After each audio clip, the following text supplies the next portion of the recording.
پھر مجھے یہ ہوا کہ جی یہ تو ڈیزاسٹر ہوگا اور یہ سارا ہمارا سونا تانبا اور چاندی ہے جو یہ چائنا پہنچ جائے گی اور ایونچولی جو کانٹریکٹر ہے یہ اس کا مالک بن جائے گا، اور ایگزیکٹلی وہی ہوا۔ اچھا، سینڈک آپ کہہ رہے ہیں ٹوٹل فیلئر تھا کہ سب کچھ وہ چائنا ہی لے گیا؟ ہاں، ہمیں نہیں ملا، اس لحاظ سے فیلئر تھا کہ ہم جو اس پہ سیکھ سکتے تھے، ہمارا پہلا پروجیکٹ تھا، اگر وہ کامیابی سے ہم اس کو درکنار کرتے تو ہماری ٹیم تیار ہوتی، ہم اس سے تانبا سونا چاندی بھی نکالتے، اس کو پھر آگے پروسیسنگ بھی کرتے، ریفائننگ بھی کرتے، دیکھیں نا، اور ہماری یہ گولڈ چین ڈیولپ ہو جاتی۔ اچھا، ان فیلئر سے کوئی یہ سبق ہم نے سیکھا ہے کہ اب جب ریکوڈیک کو ہم ایگزیکیوٹ کرنے جا رہے ہیں، ایگزیکیوٹ مین وہ تو فارن کے وہ کمپنی کرے گی لیکن ہم ان کے پارٹنر ہیں، شیئر ہولڈر ہیں، تو اب ہمارے پاس ٹیم ہے جو اس وقت نہیں تھی سینڈک میں، جیسے ہم ان کو صحیح طرح سے ٹیپ کر سکیں اور یوٹیلائز کر سکیں؟ ٹیم ہے بھی اور نہیں بھی ہے۔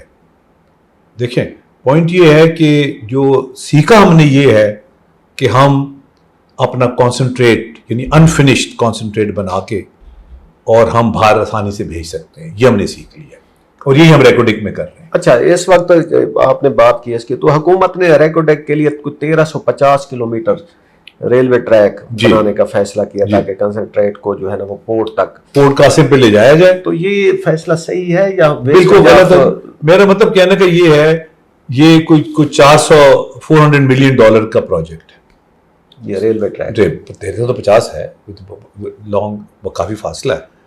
اب یہی پیسہ اگر ہم لگائیں کہ ہمارا سونا تانبا اور چاندی یہیں رہے، یہیں فنیشنگ کریں، یہیں ریفائننگ کریں تاکہ ہمیں اس کو فائدہ پہنچے، وہ اس پہ ہمارا فوکس نہیں ہے۔ یعنی کہ وہ 400 ملین ڈالر جو ہے وہ اسی اس انفراسٹرکچر پہ، پلانٹ پہ خرچ تاکہ فردر پروسیسنگ کریں، جو 30% ویلیو ایڈیشن ہو رہی ہے 100% ہو۔ ہمارا سونا بھی ہم اپنا رکھیں، وہ اسٹیٹ بینک میں ایک والٹ بنائیں، ہم اپنا سونا پاکستان میں رکھیں، ہمارا سونا باہر کیوں جائے، ہماری چاندی کیوں باہر جائے، ہمارا تانبا کیوں باہر جائے؟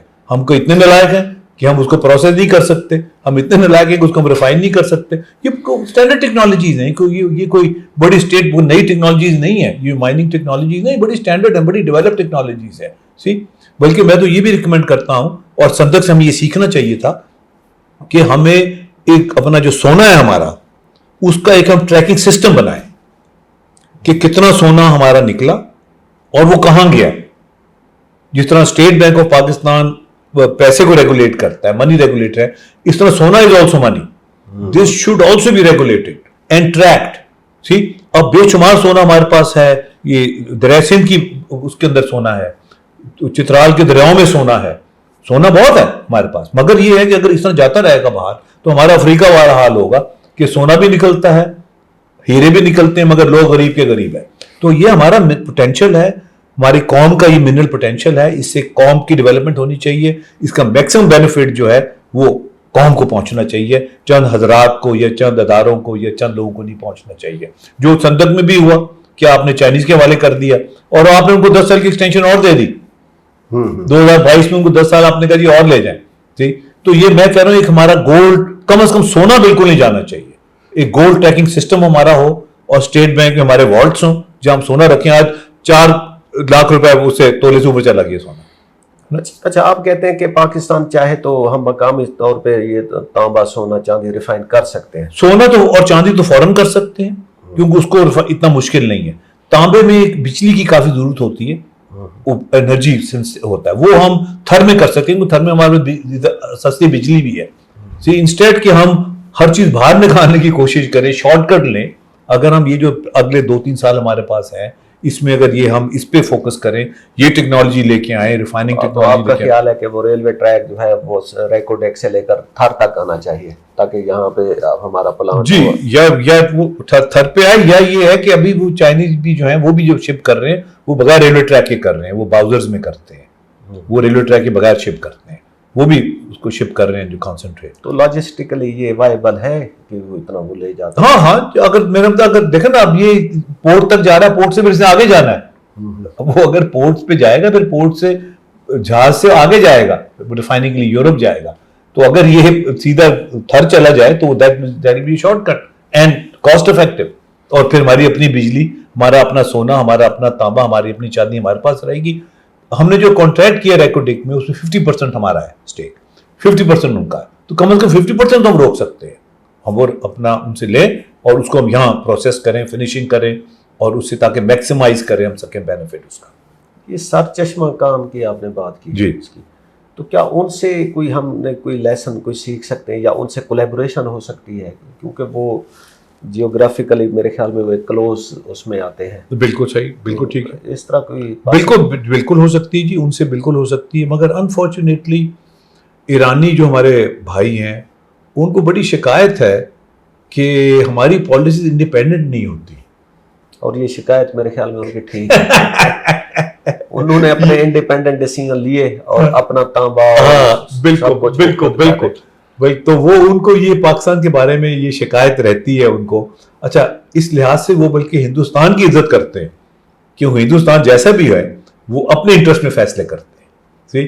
تو یہ ان کو شکایت ہے. بلکہ مجھے انہوں نے بلایا تہران والوں نے, الیکٹرانک انڈسٹری جب وہ ڈیولپ کر رہے تھے, کیونکہ میں نے اس میں بھی سلیکان میں بھی کام کیا ہوا ہے, تو انہوں نے مجھے بلایا, میں گیا تو ان کو میں نے گائیڈ کیا. تو انہوں نے مجھے کہا جی ہمارے پاس سلیکان ہمیں نہیں دے رہے ساری دنیا میں. ایران والوں نے کہا, ان کی SRDC semi conductor research development corporation, تو ہمیں سلیکان نہیں مل رہا. تو مجھے فوراً خیال آیا کہ Pakistan was the first country in Asia to produce silicon. سب سے پہلے ایشیا میں ہم نے سلیکان بنایا اپنے ریت کے ساتھ. اچھا. اور وہ پورے یہاں پہ ٹیکنالوجی اور پلانٹ موجود ہے اسلام آباد میں, آج بھی موجود ہے. تو میں نے کہا تو بڑی اپرچونٹی ہے. وہ پلانٹ بند پڑا ہوا ہے کیونکہ وہ ہمارے تو ریسرچرز ہیں, ان کو تو پتہ نہیں مارکیٹ کس طرح کرنا ہے, اس کو بیچنا کس طرح ہے, کمرشلائز کس طرح کرنا ہے. تو یہ اپرچونٹی ہے, اگر ایران سے ہم مل کے کریں, سلیکن ہم بنائیں, وہ انویسٹ کریں اس کو اور ہم سے سلیکن خریدیں, تو ون ون سچویشن. تو میں سیدھا تہران سے فلو انٹو اسلام آباد. میں بڑا ایکسائٹیڈ, میں جس کے پاس بھی جاؤں مجھے کوئی لفٹ ہی نہ کرائے. Ministry of science and technology میں جس کے انڈر وہ تھا, وہ کہیں اس سے ملیں, وہ کہیں اس سے ملیں. میں نے کہا یار یہ کیا چکر ہے, یہ مجھے ادھر ادھر جو انگریزی میں دیکھ گئے رن اراؤنڈ. فائنلی ایک صاحب تھے, وہ ریٹائرڈ سیکرٹری تھے, اس وقت ایڈوائزر تھے منسٹری کے, وہ مجھے ایک طرف لے گئے. ان کا ڈاکٹر صاحب اپنا ٹائم نہ ضائع کریں, ہمیں انسٹرکشنز ہیں کہ چائنا کو اپنے ایران کو کچھ نہیں دینا, اور آپ کو پتہ ہے انسٹرکشن کہاں سے, اس کو کچھ نہیں دینا, تو لہٰذا آپ جائیں لاہور ریلیکس کریں جا کے. تو اسی چکر میں ہم نے اپنا سلیکان پلانٹ ہی فنکشنل نہیں کیا. نہیں, وہ بہت پڑا ہوا ہے, بہت پڑا. سب سے پہلے سولر سیل ایشیا میں ہم نے بنائے تھے, اس وقت چائنا لیڈ کر رہا ہے. اگر ہم سولر سیلز پہ ہی فوکس کر لیتے. یہ آپ کہہ رہے ہیں ایشیا میں پاکستان فرسٹ نمبر 1. سب سے پہلے سلیکن ایشیا میں ہم نے بنایا. سب سے پہلے اسپیس شٹل ہم نے اسپیس میں ہم گئے. We were the first to go into space. ہم نے راکٹ چھوڑا تھا ریبر 1. سب سے پہلے high tension physics lab Asia کی ہم نے بنائی سیکرٹریٹ کے باہر, ڈاکٹر رفیع چودھری نے. We were the first. Ball point pens Asia میں ہم نے بنائے سب سے پہلے. وہ کہتے ہیں بن ہی نہیں سکتے, آپ کے موسم ایسا نہیں بن سکتے, ہم نے بنائے. تو یہ ہماری best chances, we are a nation with best chances, best opportunities, because of the fact کہ جو لوگ پوزیشن میں اتھارٹی میں فیصلے صحیح نہیں کرتے, وہ ملک انٹرسٹ میں فیصلے نہیں کرتے, پھر وہ شارٹ ٹرم فیصلے ہوتے ہیں, کوئی گینز کے فیصلے ہوتے ہیں. نہیں, سلیکان کا وہ بات میرے ذہن میں نہ وہ ہو گئی ہے. یہ کب ہم نے وہ بنایا تھا؟ یہ 70s میں جی, یہ سب 70 کے دور کی ہے. یہ 70s میں یہ سب چیزیں بنی. یہ وہ تھا national institute of silicon technology. تو سائنس اینڈ ٹیکنالوجی وائز ہم کہہ سکتے ہیں کہ پاکستان کا جو ہے 70s وہ رینیسانس. یس بالکل بالکل. وہ جس طرح سارا ڈیفینس پروڈکشن سیکٹر 70s میں بنا, نیوکلیر پروگرام 70s میں لانچ ہوا. یہ تو بالکل, یہ تو فیکٹ ہے. فرٹیلائزر کمپلیکسز 70s میں بنے. غلطیاں بھی ہوئیں, نیشنلائزیشن وغیرہ, that did not work out. مگر یہ ہے کہ جو سارا جو ہم آج جو فروٹ اٹھا رہے ہیں, جو لوگ ہم سے ایگریمنٹ کر رہے ہیں, یہ سب 70s کی, بیکاز وہ گورنمنٹ تھی جس کا فوکس نیشن بلڈنگ پہ تھا. ہمارا پیریڈ آف نیشن بلڈنگ رہے ہیں بڑے شارٹ. پہلے 5-10 سال نیشن بلڈنگ ہوئی, پھر رک گئی, پھر 70s میں نیشن بلڈنگ ہوئی, پھر رک گئی. اچھا, اگر ہم سونا اور چاندی مقامی سطح پہ ان کی وہ کر کے کنسنٹریشن اور اسٹیٹ بینک کے پاس اس کے ڈپازٹ جاتے ہیں, تو اوور آل ہماری اکانومی پہ اس کے بہت اچھے اثرات ہوں گے جی. Will be a develop country. میرا مطلب اگر صرف تیل کی بنیاد پہ سارا سعودی عربیہ یا مڈل ایسٹ جو ہے وہ ان کی اکانومی اچھی ہے, تو اگر سونا بھی ہمارے پاس ہوگا, چاندی بھی ہوگی, کولا بھی ہے ہمارے پاس. ہمارے پاس 2 سونے ہیں, ایک یلو گولڈ ہے اور ایک بلیک گولڈ ہے. بلیک گولڈ تھر میں ہے, وہ ہم نے نکال لیا, شکر ہے وہاں ہم کامیاب ہوئے ہیں. بلیک گولڈ تھر میں ہمارے پاس, یلو گولڈ ہمارے پاس ایکوٹک میں اور کویت آفتان میں اور وزیرستان میں بھی ہے اور دریاؤں میں بھی ہے. ہماری جو یہ دریائے سندھ کی جو اٹک کے پاس بیس ہے اس میں بھی سونا ہے. تو اگر ہم اپنے سونے کے ایک ٹریکنگ سسٹم بنائیں کہ یہ جو سونا ہے اس کو باقاعدہ ٹریک کیا جائے, اسٹیٹ بینک میں والٹ ہو جہاں جا کے ڈپازٹ ہو, اور اس سے ہم اس سے نیشن بلڈنگ کریں, اس سے اپنی اکانومی کو اسٹیبلائز کریں, عام آدمی کو فائدہ پہنچائیں, تاکہ افریقہ والا ہمارا حال نہ ہو کہ سونا بھی چلا جائے اور ڈیولپمنٹ بھی نہ ہو, غربت بھی رہے. تو یہ ایک نیشن کے ڈپازٹس ہیں. دیکھیں نا, یہ تو قوم کے اس جگہ کے, اس علاقے کے, اس ملک کے ڈپازٹس ہیں. تو آخر میں ڈاکٹر صاحب آپ حکومت کو کون سے 3 مشورے دینا چاہیں گے کہ جیسے ہمارا یہ ریکوڈیک اور تھر یہ ایسے دوبارہ سے وہ سینڈک والی مثال نہ بنے اور کوئی دنیا کے لیے بلکہ ایک ایسی اگزامپل بن جائے کہ جو گیم چینجر ہوئی اور انہوں نے پوری اکانومی کو ٹرن اراؤنڈ کر دیا؟ دیکھیں جی, پہلی تو چیز یہ ہے کہ انفنشڈ میٹل کو باہر بھیجنا وہ ملک کے انٹرسٹ میں نہیں ہے. تو ہمیں ریفائننگ یہاں کرنی چاہیے, کیپیبلٹی بنانی چاہیے, نمبر 1. نمبر 2 بات ہے گولڈ ٹریکنگ سسٹم ہم بنائیں کہ ہمارا سونا جو ہے خاص طور پہ, because money gold is very valuable, اس کا گولڈ ٹریکنگ سسٹم ہو. جس طرح ہم ویٹ خریدتے ہیں لوگوں سے, اگر کوئی دریاؤں سے سونا نکال کے بھی لیا ہے اس کو ہم پیمنٹ کریں, اس سے ہم ایکوائر کریں تاکہ اس کو بھی فائدہ ہو, اور ہمارا گولڈ ٹریکنگ سسٹم ہو, اور اسٹیٹ بینک میں والٹ ہو جہاں ہمارا گولڈ اسٹور کیا جائے, وہ نیشن کی ویلتھ ہے وہ. نمبر 2. نمبر 3 یہ ہے کہ جو بلیک گولڈ ہے ہمارا تھر کا, اس وقت 25 بلین 2024 میں $25 بلین کی ہماری انرجی امپورٹ بل تھا, اس کو ہم ہاف کر سکتے ہیں by proper exploitation and use of our black gold at Thar. تو یہ تینوں چیزیں ہیں. میرا مشورہ یہ ہے کہ فنشڈ میٹل, ہاں کوئی ہمارا انفنشڈ میٹل باہر نہ جائے. دوسرا, ہم گولڈ کا ٹریکنگ سسٹم پورے ڈیولپ کریں, ہمارا سونا اور چاندی جو ہے وہ قوم کی ملکیت ہے, قوم کے اوپر لگایا جائے. اور تیسرا یہ کہ جو ہمارا انرجی کا سسٹم ہے وہ کول بیسڈ انرجی سسٹم بنائے ود ماڈرن ٹیکنالوجیز. اب میرا پیپر ہے اس مہینے بیجنگ میں جا رہا ہوں اس پہ پریزنٹ کرنے, گیسیفیکیشن آف تھر کو, جو میں کافی کام کیا ہے. تو اب ساری دنیا کا جو فوکس ہے وہ اسی پہ ہے کہ آپ کول سے کلین ٹیکنالوجیز ڈیولپ کریں جو آپ استعمال کر سکیں, کیونکہ coal is not going anywhere. جب تک آپ کی سستی بیٹریز نہیں بنیں گی تو کولا جو ہے وہ ایک ریالٹی ہے اور رہے گا. اور کیونکہ ہمارے پاس بہت بڑا ڈپازٹ ہے 175 بلین ٹن کا تھر میں, جس کو میں بلیک گولڈ کہتا ہوں, تو ہمارے پاس اللہ تعالیٰ نے دونوں چیزیں دے دی ہیں, یعنی وائٹ گولڈ بھی ہے, سوری وہ یلو گولڈ بھی ہے, اور بلیک گولڈ بھی, اور وائٹ گولڈ بھی ہے, سلور بھی ہے, تینوں چیزیں ہمارے پاس ہیں. لیکن اتنے ڈپازٹ ہونے کے باوجود ابھی تک ہم کول امپورٹ ہی کر رہے ہیں. جی ہاں, 2.2 بلین ڈالر کا کول امپورٹ 2024 میں ہوا. That is just wastage of. بالکل, اور 2 بلین ڈالر کی ہم نے LNG امپورٹ کی ہے, وہ بھی ویسٹیج ہے.